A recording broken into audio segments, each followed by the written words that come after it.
उसके बाद देखना अगली बार वोट डालने का अधिकार भी न छीन ले तो बताना ये मैं आपको चेतावनी देके जा रहा हूं, इसलिए संविधान खतरे में है। सबसे बड़ा अधिकार वोट डालने का, सबसे बड़ा अधिकार विरोध करने का, सबसे बड़ा अधिकार बोलने का, आंख में आंख मिला करके अपना हक लड़कर छीनने का, ये सारा बाबा साहब के संविधान ने दिया और वो सारा अधिकार छीना जा रहा है। इसलिए मैं जाते जाते कह रहा हूं, न्यूनतम सहमति पर अधिकतम एकता बनाना।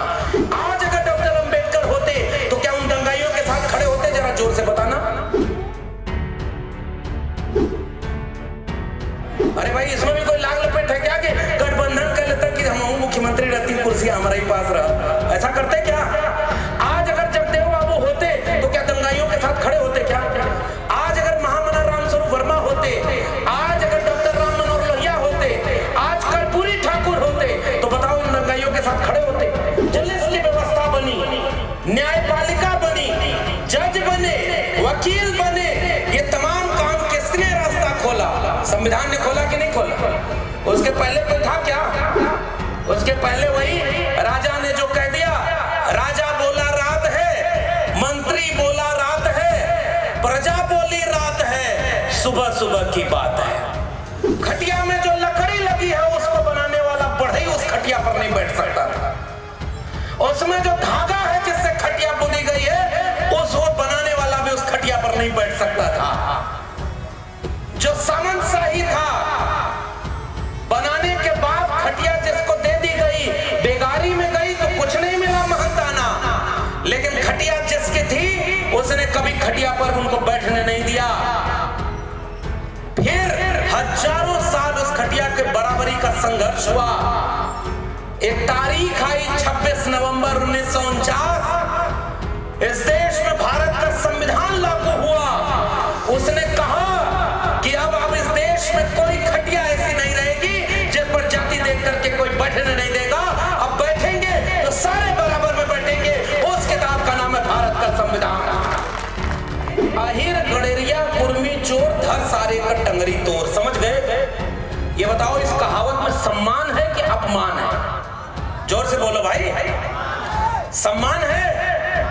आपकी जाति का नाम है कि नहीं? जैसे 4 जातियां हैं वैसे ही यहाँ जितने लोग बैठे हैं, मुझे नहीं लगता कि कोई जाति ऐसी होगी जिस पर कोई कहावत ऐसी न बनी हो जिससे उनका अपमान न किया जाता हो। बताओ गलत कह रहा हूं किसे?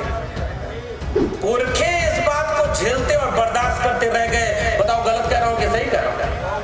जातियों के नाम पर गाली बना दी गई और कुछ लोगों के नाम पर जी और साहब लगा करके बोला जाता था। बताओ ये बंटवारा था कि नहीं? ये बांटा था कि नहीं? इसलिए बांटने वाले समाज में जोड़ने का काम जिसने किया उस किताब का नाम है भारत का संविधान। संविधान नहीं था तो जुटे नहीं थे, और संविधान आया है तब जाकर के हम बराबरी का समाज बनाए। संविधान बचाओ सम्मेलन में आए हुए आप सभी सम्मानित लोगों को, बड़े बूढ़े बुजुर्गों, माताओं, बहनों को, नौजवान साथियों को मेरा क्रांतिकारी जय भीम, जय मंडल, जय संविधान है, इनकलाब जिंदाबाद है। सबसे पहले मैं आयोजन समिति का आभार व्यक्त करता हूं कि उन्होंने इतना शानदार आयोजन किया है। एक बार इसके लिए पूरी आयोजन समिति का आप हौसला अफजाई करिए कि इन्होंने ये शानदार कार्यक्रम आयोजित किया है। खुदाई के दौर में हम बुनियाद की बात यानी संविधान की बात करने के लिए इकट्ठा हुए। आप समझ नहीं पाए कि खुदाई का मतलब मैंने क्या कहा। आजकल खुदाई चल रही है, यहां खुदाई हो जाए तो उसके नीचे कुछ निकलेगा, वहां खुदाई करो क्योंकि उसके नीचे कुछ और निकालना है। ऐसे खुदाई के वक्त में मैं ये कहना चाह रहा हूं कि सबसे ज्यादा खतरा इस बात का है कि जिन लोगों के सामने संविधान सबसे बड़ी बाधा है, वो चाहते, विधायक जी जब बोल रहे थे तो उन्होंने उन्हीं संघर्षों की बात कही। मैं आपसे आसान भाषा में पूछ पूछूं, गांव कस्बे से आए लोगों, आप अपना जरूरी काम छोड़ करके यहां बैठे हुए हैं और कोई यहां पर अंबानी और अडानी के घर का तो है नहीं, कोई किसान है, कोई मजदूरी करता है, कोई मेहनत करता है, तब जाकर के उसका परिवार चलता होगा, कोई नौकरी करता होगा तब उसका परिवार चलता होगा। और आज आपने अपना सारा जरूरी काम छोड़ा है कि चलो ये कलेर में ये मंटू पटेल जी हैं, इनकी पूरी आयोजन समिति है, इन्होंने संविधान के ऊपर एक कार्यक्रम किया है, वो ज्यादा जरूरी काम है, इसलिए आप अपना काम छोड़ करके यहाँ पर बैठे हुए हैं। आयोजकों को इसलिए भी बधाई दूंगा कि बहुत ज्यादा पैसा माला फूल पर नहीं खर्च किया है, फिर भी 1.5-2 कुंटल का माला तो 2 ठो ले आए थे। अब वो शाम तक झुरा जाएगा, समझ रहे हैं? मैं उनको सलाह दूंगा इस बात को कहते हुए कि इनका दिल में ने इसका इंतजाम किया। अभी ये मंटू पटेल जी हैं, मुखिया भी हैं, हमें पता ही नहीं था, मैं तो यहाँ पता चला कि आप मुखिया भी हैं। इतने कम उम्र में मुखिया हो जाए तो अच्छा है। इन्होंने प्रतियोगी बच्चों को, पढ़ने वाले विद्यार्थियों को प्रतियोगिता कराई, उसमें जो बच्चे कामयाब हुए, इस कार्यक्रम के बाद उनको भी सम्मानित किया जाएगा, उनका भी मनोबल बढ़ाया जाएगा। यानी शिक्षा को लेकर के भी ये सजग है और इन्होंने नए पीढ़ी के नौजवानों को पढ़ने और कलम को लेकर के सजग करने के लिए ये आयोजन में एक हिस्सा उसका भी जोड़ा है। इसके लिए भी आपको इन आयोजकों को बधाई देनी चाहिए कि वो कलम और किताब की अहमियत को समझते हैं, क्योंकि असली लड़ाई तो कलम और किताब से लड़ी जाएगी, जिसका परिनिर्वाण दिन मनाने के लिए हम यहाँ इकट्ठा हुए हैं। बाबा साहब डॉक्टर भीमराव अंबेडकर। गांव के लोगों, बिहार के लोगों, कभी अपने घर में जो बच्चा हो, स्कूल जा रहा हो, उससे पूछना उसे कितना पता है कि डॉक्टर अंबेडकर कौन थे। गांव मोहल्ले में जब चट्टी चौराहे पर चाय पीने बैठना, तब यूं ही जिक्र छेड़ देना कि डॉक्टर अंबेडकर का इस देश को बनाने में क्या योगदान है। मैं ये बात कहना चाहता हूं कि बहुत सारे लोगों को तो सच्चाई पता भी नहीं है कि डॉक्टर अंबेडकर ने उनके लिए, उनके जीवन में कितना बड़ा योगदान दिया, कितना संघर्ष किया। बाबा साहब डॉक्टर भीमराव अंबेडकर, आज से ठीक 2 दिन पहले की तारीख थी, 6 दिसंबर की तारीख, साल 1956, जब इस धरती से रुखसत कर गए।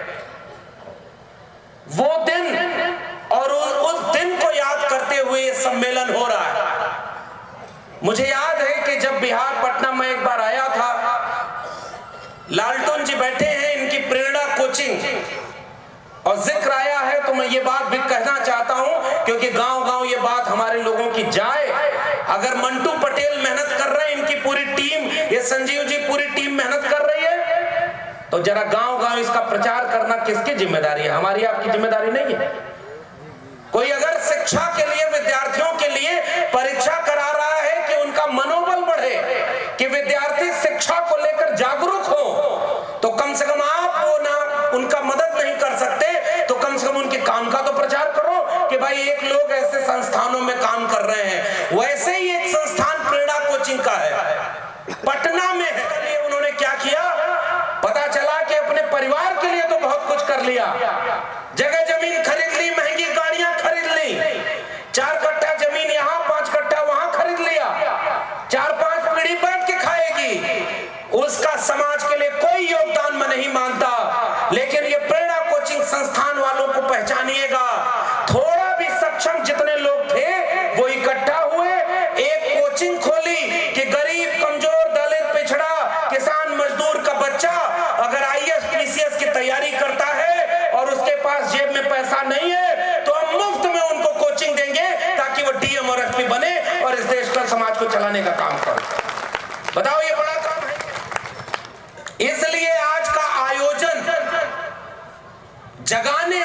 होता है। कर्पूरी ठाकुर की जमीन पर खड़ा होकर उनका इतिहास याद करता हूं। जब कर्पूरी जी भाषण देते थे तो आखिरी में एगो कविता पढ़ते थे, उठ जाग मुसाफिर भोर भई, अब रैन कहां जो सोवत है, जो सोवत है वो खोवत है, जो जागत है सो पावत है। इसलिए जगाने वालों का कार्यक्रम है और हम आपको जगाने के लिए यहां आए हैं कि अब सोए तो आने वाली पीढ़ियां गुलाम पैदा होंगी, वो कभी जाग नहीं पाएंगी।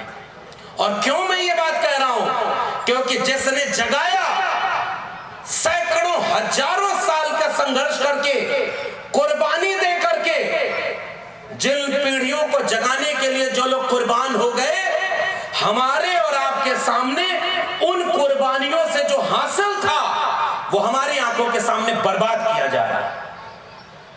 इसलिए वो बर्बाद करने का काम सबसे बड़ा ये हो रहा है कि जिसने, अभी विधायक जी बोल रहे थे, पूर्व विधायक भी बोल रहे थे, खटिया पर बैठने का अधिकार नहीं था। मेरा घर उत्तर प्रदेश के आजमगढ़ में है और देश भर में जहां भाषा की दिक्कत नहीं है उन प्रांतों को छोड़ करके हर जगह जा चुका हूं। बिहार और अरवल के लोगों, एक बात समझ लेना, जाति व्यवस्था ऐसी है जो केवल यूपी बिहार में नहीं, दक्षिण भारत तक लेकर के यहाँ पर नहीं बैठ सकता था। खटिया में जो लकड़ी लगी है उसको बनाने वाला बढ़ई उस खटिया पर नहीं बैठ सकता था। उसमें जो धागा है जिससे खटिया बुनी गई है उस वो बनाने वाला भी उस खटिया पर नहीं बैठ सकता था। जो सामन शाही था, बनाने के बाद खटिया जिसको दे दी गई, बेगारी में गई तो कुछ नहीं मिला महंताना, लेकिन खटिया जिसकी थी उसने कभी खटिया पर उनको बैठने नहीं दिया। फिर हजारों साल उस खटिया के बराबरी का संघर्ष हुआ। एक तारीख आई 26 नवंबर 1949, इस देश में भारत का संविधान लागू हुआ। उसने कहा कि अब इस देश में कोई खटिया ऐसी नहीं रहेगी जिस पर जाति देख करके कोई बैठने नहीं देगा। अब बैठेंगे तो सारे बराबर में बैठेंगे। उस किताब का नाम है भारत का संविधान।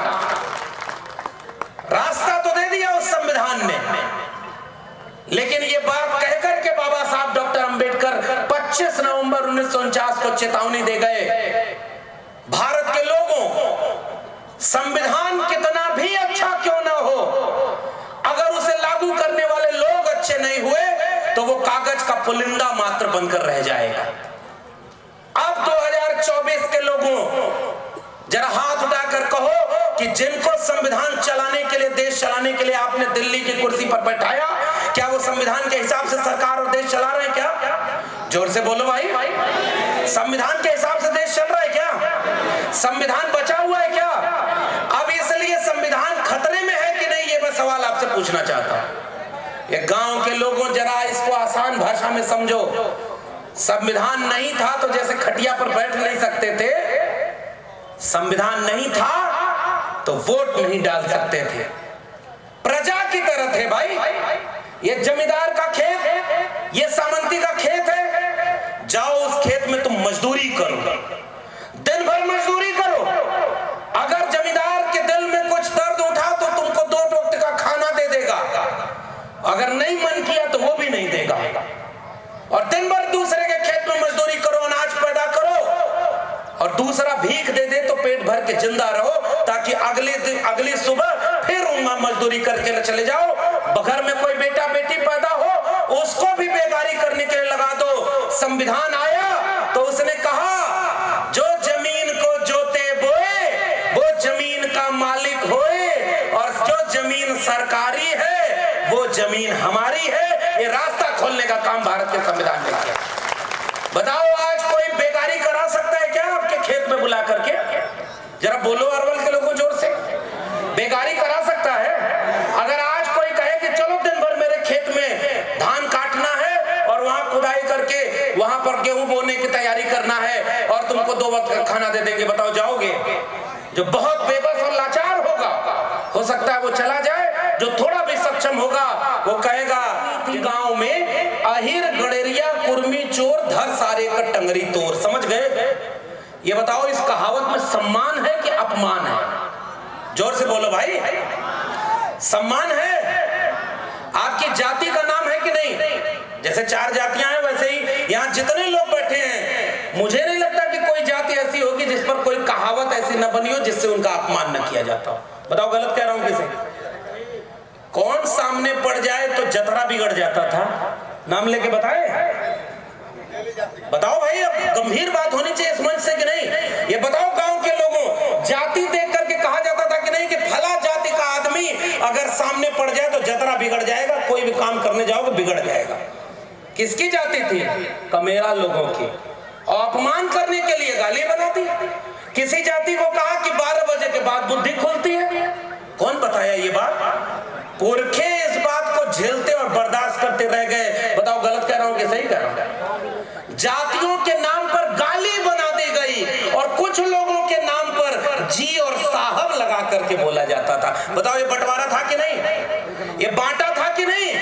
इसलिए बांटने वाले समाज में जोड़ने का काम जिसने किया, उस किताब का नाम है भारत का संविधान। संविधान नहीं था तो जुटे नहीं थे, और संविधान आया है तब जाकर के हम बराबरी का समाज बनाए। तो बताओ, कोई चौराहे पर अगर आपको अपमानित कर दे आज, तो बताओ कहां जाओगे? पुलिस में जाओगे? कहां जाओगे?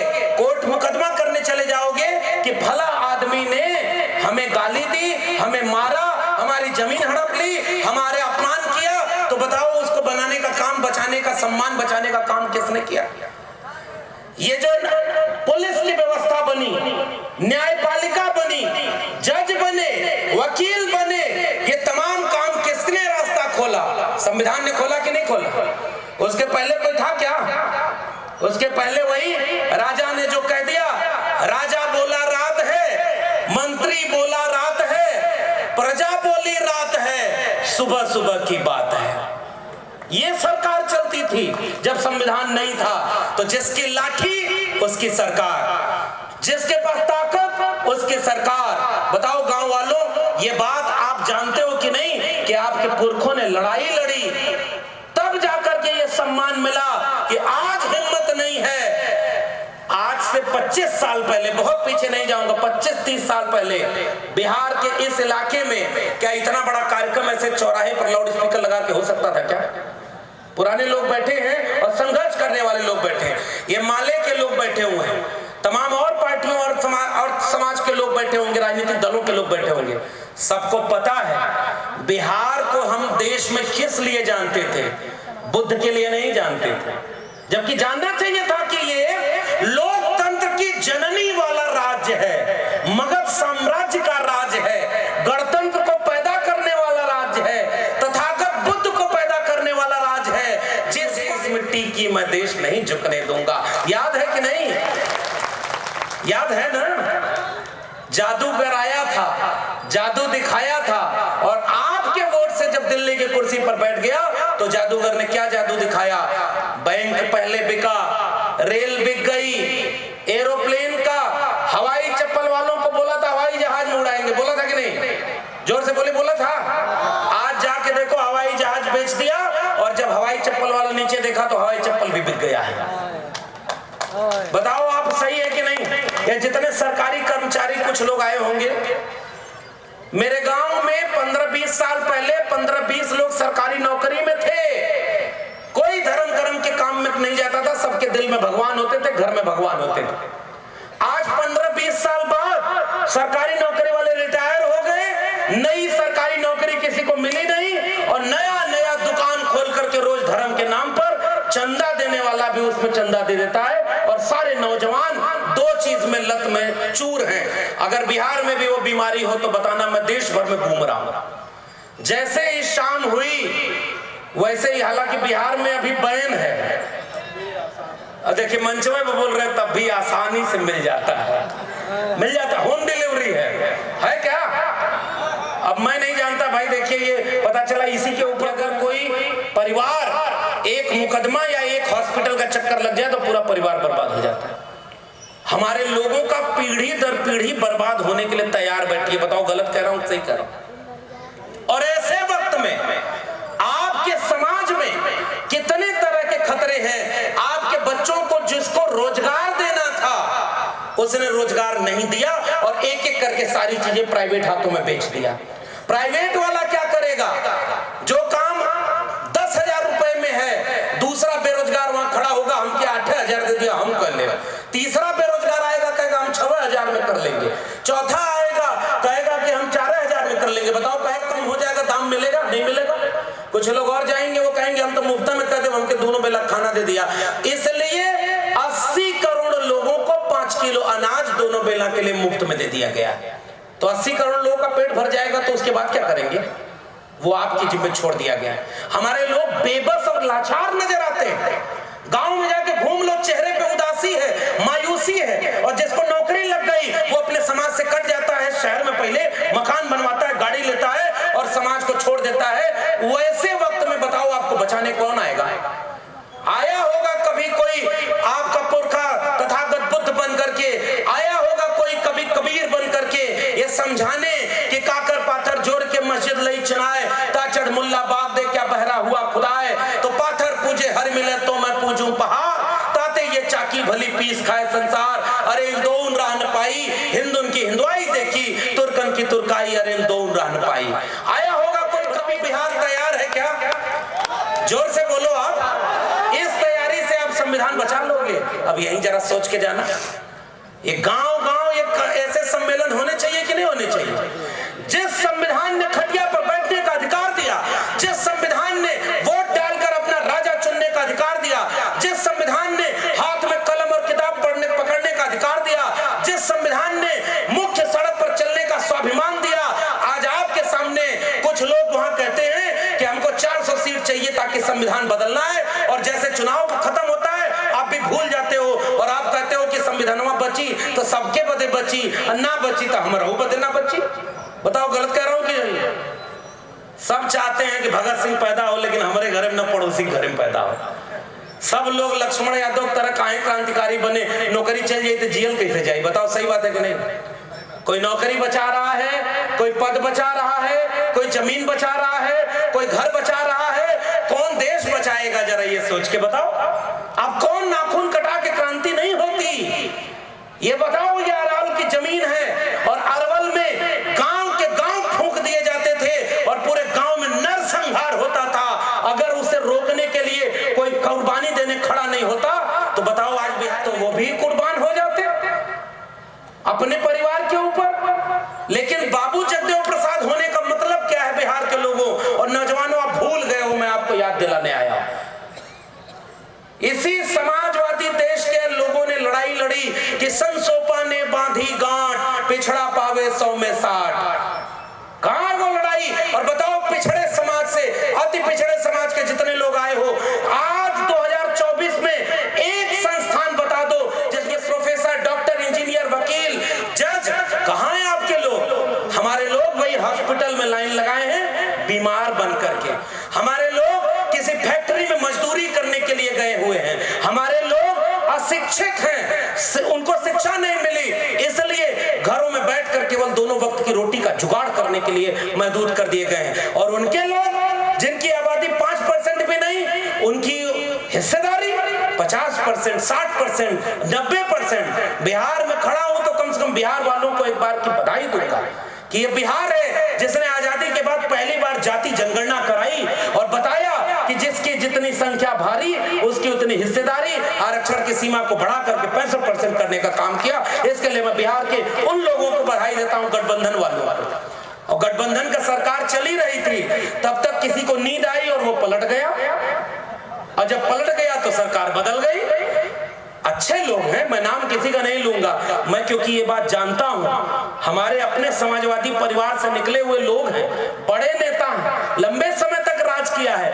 अगर वहां पर यहाँ उत्तर बिहार में ये नेता न होते, उत्तर प्रदेश आकर देख लो, एक भाजपा का मुख्यमंत्री बना है और पूरे उत्तर प्रदेश में लोकतंत्र और संविधान की ऐसी की तैसी करके रख दिया है। आपके बिहार उससे बचा हुआ है, इसके लिए मैं उनको बधाई जरूर देना चाहता हूं। आपने अच्छे काम किए, लेकिन जहां गलती करेंगे वहां तो बोलना पड़ेगा। कहीं ऐसा न हो महाराष्ट्र से सबक लेना बिहार वालों और जरा ये पैगाम गांव-गांव पहुंचाना। वहां का एक मुख्यमंत्री था एकनाथ शिंदे, सुना है नाम? अरे नौजवानों जोर से बोलो। एकनाथ शिंदे महाराष्ट्र का मुख्यमंत्री था, अपनी पार्टी तोड़वा करके खरीद लिया गया, क्योंकि नोटबंदी के पैसे से वहां विधायक और सांसद खरीदे जा रहे हैं। हिंदू मुसलमान के नाम पे लड़ाना है, मंदिर मस्जिद के नाम पर लड़ाना है। कभी इस देश में क्या नौजवानों आपको यही सबसे बड़ा मुद्दा है? आप ये सोचकर बताओ कि जब जब धर्म के नाम पर दंगा हुआ, एक भी इन दंगाइयों का बेटा बेटी उस दंगे में आता है क्या? मैं पिछले दिनों वैशाली गया था और वहां से एक बात बोली और पूरे देश में लोगों ने सुना कि जिस दिन गृह मंत्री का बेटा बीसीसीआई के बाद आईसीसी का चेयरमैन बन गया है, हजारों करोड़ रुपया कमाता है, बैट बल्ला पकड़ने नहीं आया और दुनिया की सबसे बड़ी जो संस्था है आईसीसी, उसका चेयरमैन बन गया क्योंकि वो गृह मंत्री का बेटा था। आज तक धर्म बचाने के नाम पर एक बार वो आया क्या? उसको कांवड़ धोते देखा क्या? उसको कथा भागवत कराते देखा क्या? ये सारे उन दंगाइयों के बेटा बेटी किसी अच्छे स्कूल में पढ़ाई करते हैं, किसी विदेश में पढ़ाई करते हैं और गरीबों के बेटा बेटी को कहते हैं कि धर्म खतरे में है और धर्म बताने के लिए चलो। आप में पूछना, सरकारी स्कूल खतरे में था तब वो क्यों नहीं आए? जब आपका रोजगार खतरे में था तब वो क्यों नहीं आए? आप बीमारी से मर रहे थे, आपको दवाई देने क्यों नहीं आए? और आपको धर्म के नाम पर लड़ाने आते हैं। इसलिए अरवल के लोगों, भूखे रहना, प्यासे रहना, एक रोटी कम पहनना, खाना खाना और इन तमाम पैसों को बचा करके अपने बेटा बेटी को शिक्षा जरूर देना, क्योंकि शिक्षा ही चेतना देती है और दंगाइयों को बचाने के उस भीड़ से आपको बचाती है कि आपका बेटा बेटी कहीं किसी और चीज पे कुर्बान न हो जाए। अभी मेरे बाद बड़े भाई हैं, देश के बड़े पत्रकार हैं, बड़े बड़े चैनलों में काम किया है, मन नहीं लगा क्योंकि हमारे मिजाज के लोग जिनकी रगों में सामाजिक न्याय का लहू है, न्याय और समता का मूल्य है, वो गुलामी तो देखो किसी की बर्दाश्त करते नहीं। लेकिन अपने YouTube चैनल और आप सब सब्सक्राइब करना जाकर, ये भी बात हम बोलेंगे, उस चैनल को सब्सक्राइब करना, नाम है आर्टिकल 19, और सुनना। नवीन जी अभी अपनी बात रखेंगे इसलिए मैं बहुत लंबा भाषण देने से बचूंगा, लेकिन आपको सीधा सीधा आज के मुद्दे पर बात कर रहा हूं। मैं चाहता तो इस मंच पर खड़े होकर कई घंटे ये बताने में खर्च कर देता कि डॉक्टर भीमराव अंबेडकर ने अपने समय में कौन कौन से बड़े महान काम किए, क्योंकि इतनी किताबें मैंने पढ़ी है। मैं इस मंच का इस्तेमाल ये करने में भी खर्च कर सकता था कि इस देश में कबीर, रैदास, पलटू दादू, भीखा मुल्ले शाह, बाबा फरीद, चोखा मेला, नारायण गुरु, बसवन्ना, अयन काली और तमाम लोगों से होते हुए बाद में महात्मा ज्योतिबा फूले, छत्रपति शाहू जी महाराज, डॉक्टर भीमराव अंबेडकर, डॉक्टर राम मनोहर लोहिया, कर्पूरी ठाकुर, बाबू जगदेव प्रसाद कुशवाहा, महामना राम स्वरूप वर्मा, मंडल और कांशी राम, इन्होंने अपने जीवन में कितनी बड़ी लड़ाई लड़ी। हर आदमी पर एक एक दो घंटा बोलने की क्षमता है हमारे, लेकिन उससे फायदा नहीं होगा।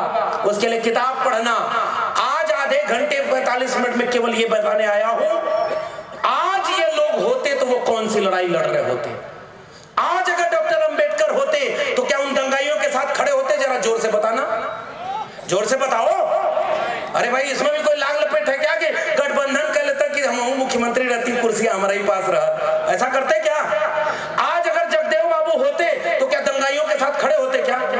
आज अगर महामना राम स्वरूप वर्मा होते, आज अगर डॉक्टर राम मनोहर लोहिया होते, आज कर्पूरी ठाकुर होते, तो बताओ इन दंगाइयों के साथ खड़े होते, जिनका एक ही काम है कि रोज मंदिर मस्जिद संसोपा ने बांधी गांठ, पिछड़ा पावे 100 में 60। उस नारे को जगदेव बाबू ने आगे बढ़ाया कि 100 में 90 शोषित हैं, शोषितों ने ललकारा है, धन धरती और राजपाट में 90 भाग हमारा है, 10 का शासन 90 पर नहीं चलेगा, नहीं चलेगा। यही कुर्था यही बगल में है।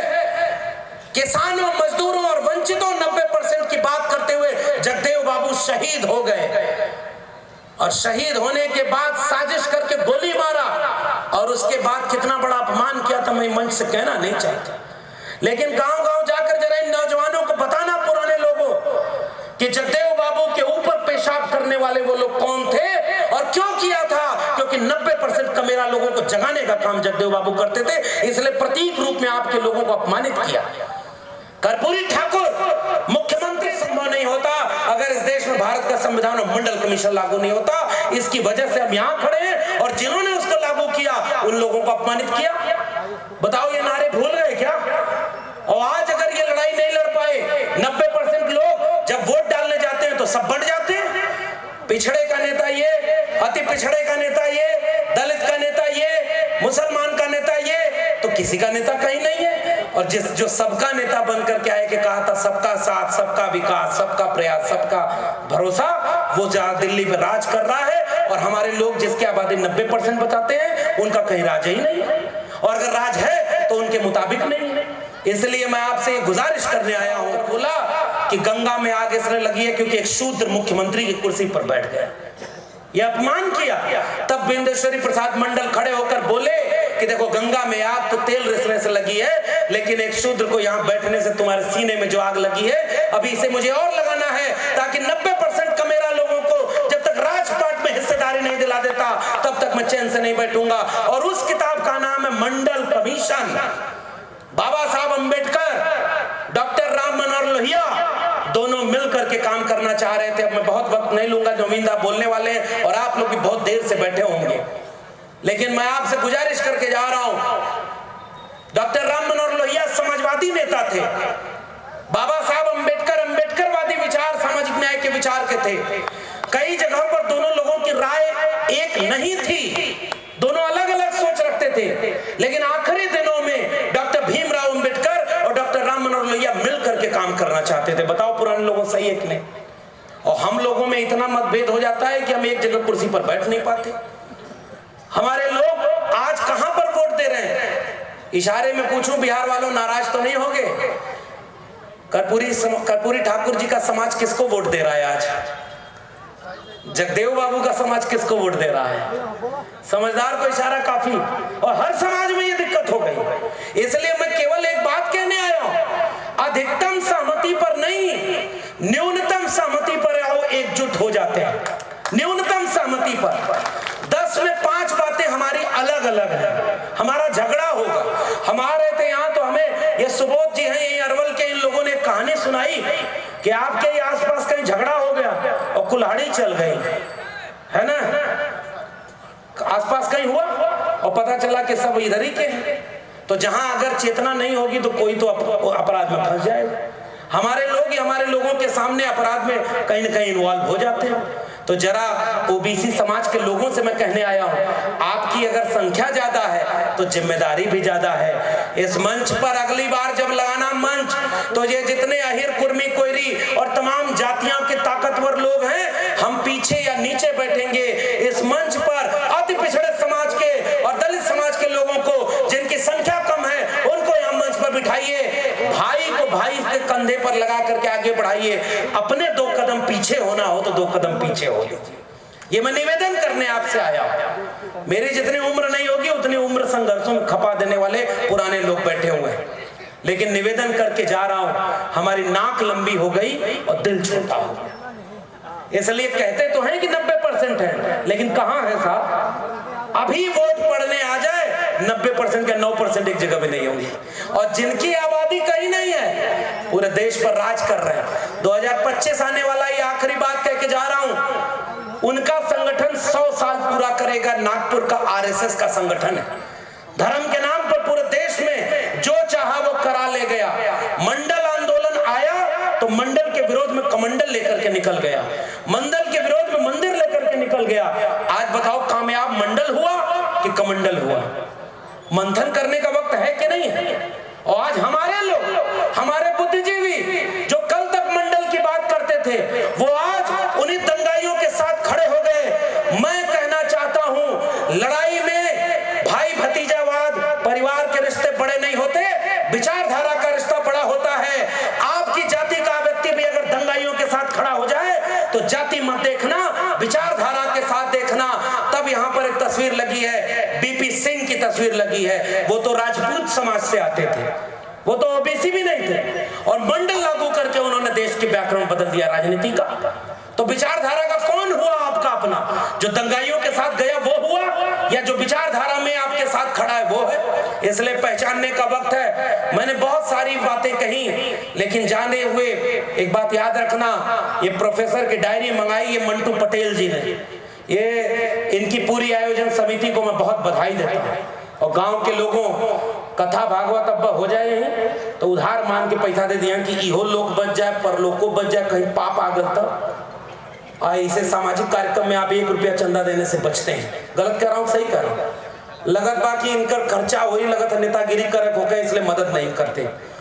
लड़ सको तो आगे बढ़ के लड़ना। लक्ष्मण यादव या नवीन कुमार की तरह नौकरी की मोहताज मत रहना कि नौकरी के लिए गुलाम बन जाओ। संविधान कभी कोई तलवार पकड़ाने आए दंगा कराने के लिए तो तलवार मत हाथ में लेना। बाबा साहब अम्बेडकर का हथियार कलम हाथ में लेना। कलम से बड़ा कोई ताकतवर चीज नहीं है। इसलिए अब मैं और वक्त नहीं लूंगा, आपसे गुजारिश करूंगा कि एक एक आदमी जहां बैठा है वही बैठा रहेगा। अगर कोई हिला तो पाप लगेगा और अगले 24 घंटे में उसको कोई बुरी खबर मिलेगी। अच्छा तो लोगों ने बात में हंस डाला कि तो चुटकुला आज परचवा आवल व्हाट्सएप फॉरवर्ड करेगी कि तुरंत इसके नीचे ये लिखिए वरना 24 घंटे में आप बिलार रास्ता काट दी खड़े हो गए। बिलार को पता ही नहीं कि रास्ता काटने पर क्या हो रहा। अच्छा बिलार रास्ता काट दे तो कितने किलोमीटर तक उसका असर होता है। अंधविश्वास और पाखंड में आप डूबते जा रहे हैं और टेलीविजन पर बैठ करके सब पाखंडी बाबा नया नया कुल बाबा घूमत हुआ है समय है। छत्तीसगढ़ में वो बाबा वो काला 1 लोटा जल सभी समस्याओं का हल। बताओ लोटा तोरे पास है कि ना? जल भी है फिर सारी समस्या 90% कमेरा के घर में क्यों? मैं सोचता हूं कभी कभी कि भूत और चुड़ैल जो आती हैं वो गरीब कमजोरों के घर में क्यों? एक आध बार अंबानी अडानी के यहाँ भी कोई महिला को आप ऐसे से करके देखें, किसी डीएम एसपी के घर, किसी प्रोफेसर के घर कभी भूत आया? एक कुल गरीबन के भूत पकड़ ले। एक जगह गए थे कार्यक्रम में, वहां एक भोजपुरी गायक ने कविता लिखी कि आदमी गए चांद पे गांव में डाइन बा। ये अनपढ़ गंवार जो रह गया उसको कोई पाखंड में फंसा ले गया और उसके नाम पर पैसा लूट ले गया। एगो नया नया बाबा एगो टीवी पर नवीनता बोले वाला हुआ 1 मिनट बस ले। एगो बाबा क्या एगो आदमी गल कहे बाबा कहे का पत्थरी है, कहे अच्छा आंख बंद किया मंत्र पढ़ा हवा में कैंची चलाया कहा पत्थरी देखो कहा गायब बाबा की जय हो और बाबा एकदम अगले भक्त को देखने बैठ गए। अगर यही दिक्कत है तो ये पीएमसीएच पर एक एक बाबा बैठा दो, सवेरे शाम वहां इतनी लाइन लगती है 2-4 गरीबों का भी हवा में कैंची चलाकर पत्थरी और इसका बीमारी का इलाज कर दो। बताओ संभव है क्या? एगो वीडियो देख रहे थे उसमें डोरा कह रहा है कि गाय का गोबर खाने से बीमारी दूर होती है। ये गाय गोबर सब करके इतना देश में किसान कमेरा यहाँ बैठा हुआ है, इससे सब किसानों को पता है गाय का गोबर खेत में डालने पर अनाज बढ़ता है और गाय का दूध पीने से मांसपेशियां बढ़ती हैं। और जो गाय का दूध पीने वाली कौम है उसको ये सब गोबर खिलाना चाहता है। बताओ गोबर खाओगे क्या? जोर से बोलो आप गोबर खाओगे? लेकिन जब शिक्षा बर्बाद हो गई तो अगली पीढ़ी हो सकता है गोबर खाने लगे। बताओ खतरा है कि नहीं? संविधान की धारा 51A(H) कहता है कि वैज्ञानिक तर्क विवेक और चेतना से आप आगे बढ़ेंगे। आपकी शिक्षा बर्बाद की गई, अंधविश्वास की बाजार गांव गांव फैला दी गई। गांव गांव एगो बाबा घूमता, गांव गांव कोनो पाखंडी घूमता और आपका गरीब कमजोर वहां जाके कहता बाबा इलाज करा दा, बाबा इसे छू दिए सारा इलाज हो गया। बताइए इससे इलाज होता है? तो कोई बाबा वहां पे हमारे गांव में मेरे पिताजी पुराने कॉमरेड थे। पिताजी के यहाँ एक बार हम लोग बचपन में छोटे थे तो जादूगर आया, ऐसे धूल उठाया और मंत्र फूंका और उसका रुपया बना के दे दिया। सब लोगों से कहा कि अब 10-10 रुपया झोली में डालो। हमारे पिताजी ने पकड़ के उसको कहा कि जब मिट्टी से पैसा बनाने की कला तुम्हें आती है तो यहीं बैठ 100 रुपया बनाओ, 50 तय रखिए, 50 हमके दे, तोरो गरीबी दूर हमरो गरीबी दूर। वो जादूगर झोला उठा के भाग गया। दिल्ली की कुर्सी पर भी एक जादूगर बैठा है। 2 करोड़ रोजगार, 15 लाख रुपया, अच्छे दिन, बुलेट ट्रेन, किसानों की आय दुगनी और तमाम तरह का वादा किया था। लेकिन एक भी वादा पूरा करने की बजाय वो वहां पर बैठकर केवल संविधान विरोधी फैसले ले रहा है। मैं उस उत्तर प्रदेश से आता हूं जहां वोट डालने जाने पर पुलिस बंदूक तान दे रही है। मुसलमान हो गाली दे रही है और पुलिस वोट नहीं डालने दे रही है। 1-2 चुनाव और आप बिखर कर हार डालना, 1-2 चुनाव और बिखरे हुए हार जाना, उसके बाद देखना अगली बार वोट डालने का अधिकार भी न छीन ले तो बताना ये मैं आपको चेतावनी देके जा रहा हूं। इसलिए संविधान खतरे में है। सबसे बड़ा अधिकार वोट डालने का, सबसे बड़ा अधिकार विरोध करने का, सबसे बड़ा अधिकार बोलने का, आंख में आंख मिला करके अपना हक लड़कर छीनने का, ये सारा बाबा साहब के संविधान ने दिया और वो सारा अधिकार छीना जा रहा है। इसलिए मैं जाते जाते कह रहा हूं, न्यूनतम सहमति पर अधिकतम एकता बनाना। कार्यक्रम खत्म हो जाएगा तो गांव लौट के भूल मत जाना, कमेटी बनाओ, व्हाट्सएप ग्रुप बनाओ, गांव गांव यात्रा निकालो, एक एक आदमी गांव से निकल के गेरू से अपने दीवार पर लिख दे, जो संविधान की बात करेगा वही पटना से लेकर दिल्ली तक राज करेगा, और जो संविधान विरोधी होगा उनको हम एक वोट नहीं देंगे। गांव की दीवारों पर लिख देना, क्रांति का आगाज करना, वरना 25 साल बाद आने वाली पीढ़ियां तुमसे पूछेंगी, अरवल के लोगों, जब संविधान खतरे में था तुम क्या कर रहे थे?